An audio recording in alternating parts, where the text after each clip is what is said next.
Hey guys, welcome back to another Sunday live stream at Trace Trades. If you're watching this on YouTube, make sure you click the link in the description so you could join the server and attend the live streams live with everyone else. Again, this is open to everyone. You do not need to be a premium subscriber to attend the streams, so please feel free to come and hang out.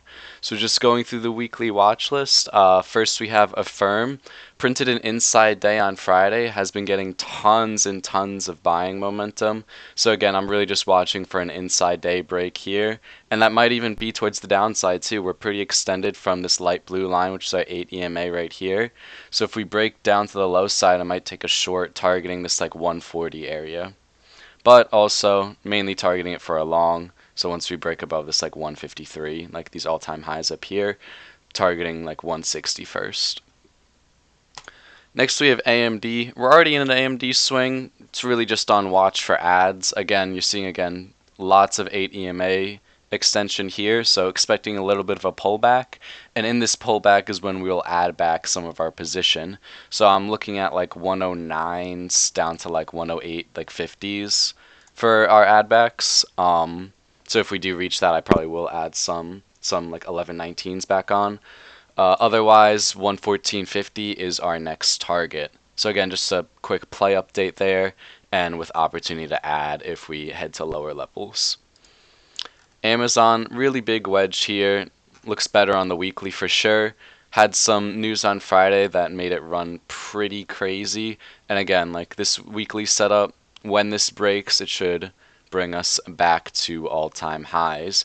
I wouldn't be in too much of a rush though. Again, it is a setup on the weekly. If we look at the daily, it looks much more likely to consolidate for at minimum a few days. If we see this blow off top and run tomorrow, I'll be very, very surprised. However, we do have a gap that starts right above 34.30. So again, just keep an eye on that as well. Next we have Baba. Just a quick little setup here. Not the biggest thing ever, but it's starting to look a little bit better to have some Chinese exposure. So I thought I'd include this just because, hey, flip on the hourly. It's a decent setup. You could add on the lower trend line or add on the break of this like 169, 170 level. That's probably what I will end up doing since I'd rather trade the momentum. But again, this trend line right here, another opportunity, or just follow the 20 SMA down here, which is our dark blue line. Next up, Microsoft. Very nice week for Microsoft last week, pushing towards these all-time highs again. This is another one where I'm looking at this 8 EMA extension. I want to see it pull back a little bit so I could add to my position around 299, 300 area. Just before we enter back into this gap down that would bring us to like 296. So definitely looking at that 299, 300 for some ads. That should line up nicely with our 8 EMA over here. Or again, if we start seeing a lot of momentum, just take it for the break above that 305.40 level. QQQ I'm going to save for the end along with SPY. Next up is ROKU. Little break here, then just has been like consolidating. This one is mainly on watch just because we're sitting at our 8 EMA with our 20 SMA. Pretty close below. We just broke this setup, and it looks like we might even be building some sort of inverse head and shoulders if I just draw it like this. Something like that. Again, pretty crude, but it looks like it could definitely work out, and this would just looks like a solid dip buy. Dip buy targeting the 50 SMA, so that's about like 337 area. I think that could be good. That also lines up decently with our point right here, which is around 339.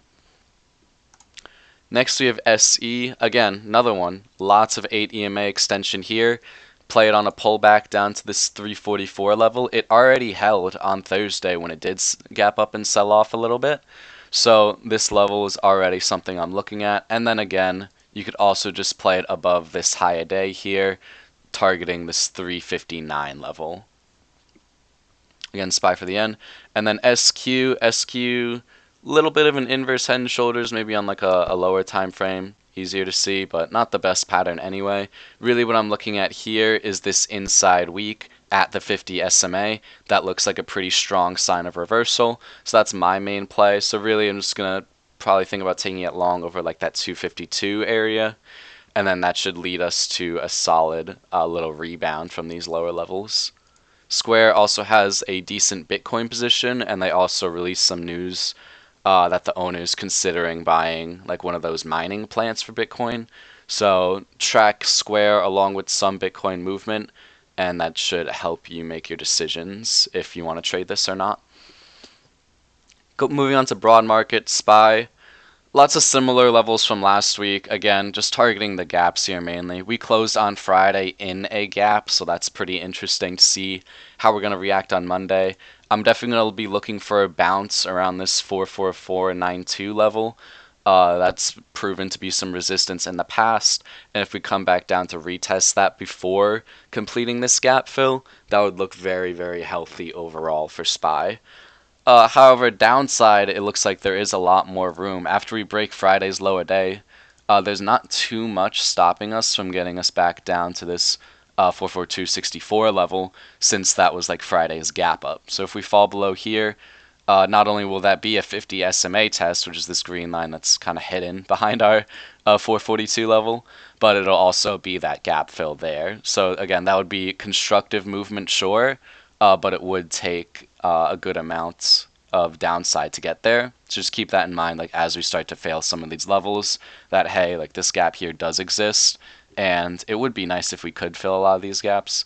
This gap down here, we might see that fill if we really start to get some aggressive selling, and it drives us all the way back down to like that 438, excuse me.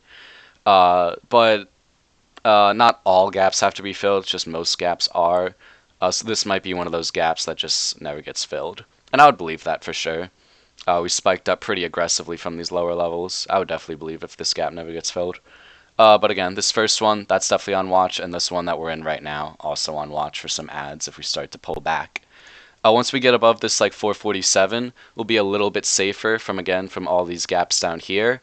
But again, you're seeing like a lot of moving average lag. Like look how low our 8 EMA is, and like this is SPY. So again, that's why I'm just saying like watch out for that downside. It is looking slightly more attractive, just a little bit of downside, and then some upside. That's probably what I would say if I was trying to predict it. But again, we're traders. We're just going to react to what happens throughout the day. So just keep these levels in mind. Know that the downside looks a little bit better.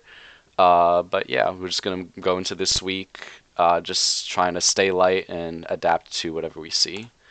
Qs hit our target up here, also knocking up against the 50 SMA. Less MA extension on the Qs, but still a good amount of it. They're starting to stack down here on like the lower 360s. So again, Qs looks kind of set up for a pullback as well. It needs a lot of volume to get it back above this 50 SMA here. So I'm thinking a slight red day, or maybe it sells off back down to these like mid 360s levels, waits for these MAs to catch up, and then moves further up. That's probably what I'm looking for here. And again, Qs, they do have this gap down here. They filled their Thursday to Friday gap, but it does have this Wednesday, Thursday gap down here. So keep that in mind. If we do start to sell off, the move might be pretty aggressive. So again, something to keep in mind as we're going throughout the week. This 50 SMA will probably act as a pretty strong resistance until the rest of our moving averages catch up. So I'm thinking some consolidation. The hourly chart might be good to track this. Maybe something down here to like the 365, this level right here. That might look pretty good. But again, yeah, we're just going to go into it, adapting and trying to figure out like what's going to work. So just, again, keep that in mind. SPY in the Qs, downside looks just a little bit more attractive. Alright, but that was it for this Sunday live stream. Again, if you're watching this on YouTube, make sure you click on the link in the description so you can join the server and participate in all the Q&A and chart requests that we have after this watch list session.